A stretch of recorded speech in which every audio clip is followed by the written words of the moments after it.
Saya, Tri Nurhayati, calon guru penggerak angkatan kedua, Kebumen 5901. Refleksi ini menjawab 3 pertanyaan. Pertama, apa yang saya percaya tentang murid dan pembelajaran sebelum saya mempelajari modul 1.1? Pembelajaran terpusat pada peran guru.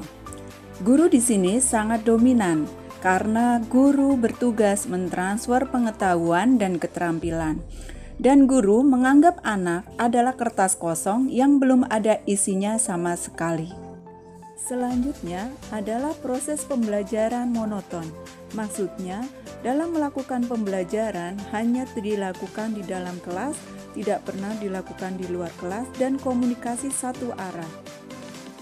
Yang selanjutnya yaitu fokus target kurikulum. Maksudnya di sini guru dalam mengajar lebih mengutamakan untuk menuntaskan apa yang menjadi target dari kurikulum tanpa memperhatikan karakteristik dan kebutuhan peserta didik.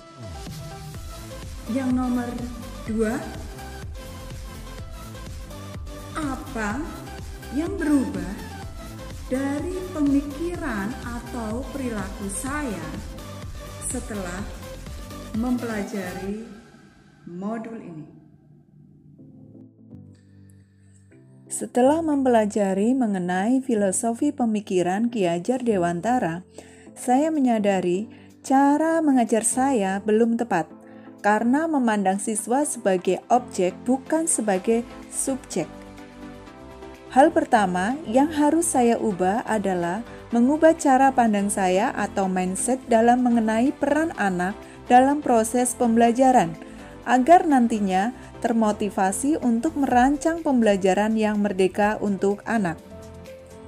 Setiap anak memiliki potensi dan cita-cita yang ada pada diri mereka. Tugas kita sebagai pendidik adalah sebagai pamong yang akan membimbing dan mengarahkan anak agar mereka bisa menggapai cita-citanya. Ini sesuai dengan filosofi Ki Hajar Dewantara, yakni melaksanakan sistem Among dalam pembelajaran, di mana siswa dengan kodratnya masing-masing mempunyai peran sebagai subjek dalam proses pembelajaran, sehingga pendidik berkewajiban untuk menuntun mereka untuk menuju perubahan dinamis yang menghasilkan kebebasan dalam belajar atau merdeka belajar, sesuai dengan Tutwuri Handayani, yaitu pendidik menuntun, mengasuh, membimbing anak sesuai kodrat anak.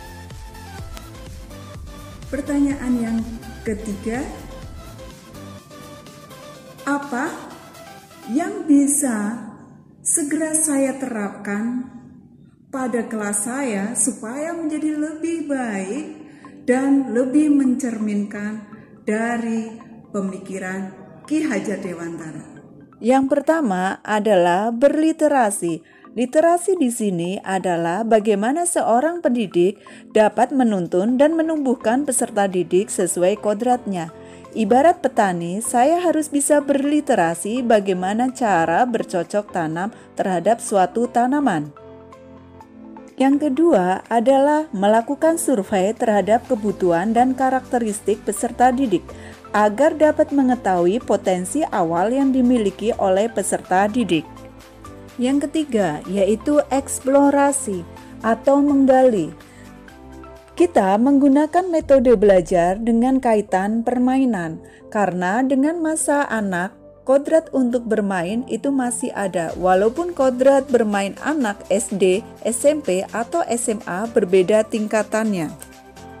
Yang keempat adalah teknologi, yaitu mengenalkan teknologi dalam pembelajaran yang sesuai dengan perkembangan saat ini. Yang kelima adalah memberikan contoh dan penanaman karakter.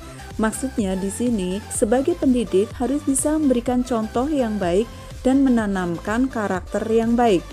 Siswa atau peserta didik diajarkan tentang rasa tanggung jawab, mandiri, kerjasama, tolong-menolong, yang sesuai dengan profil pelajar Pancasila.